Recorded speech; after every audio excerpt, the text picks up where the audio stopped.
Explicava Salva Maldonado el dia de la seva presentació com a nou tècnic de la penya, que tornava a Badalona on feia 20 anys havia arribat.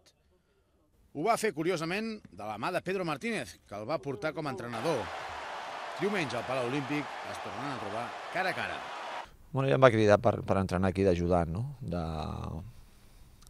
Amb el júnior, allà per l'any 87, crec que 87, sí, diria jo que va ser.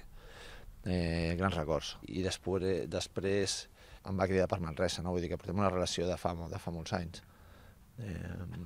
Manresa va ser també molt intens, els 3 anys quasi 20 hores al dia junts.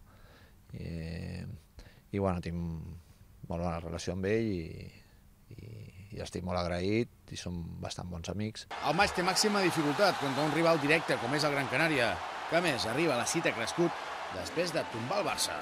Home, suposo que vindrà molt animat, no?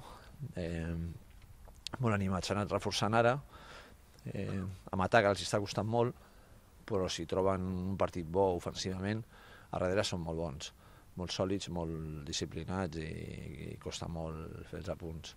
L'únic dubte del partit serà si Henk Norell està totalment recuperat i pot anar convocat. Per si de cas, però, Marko Todorovic, del vinculat, ha estat en dinàmica del primer equip tota la setmana.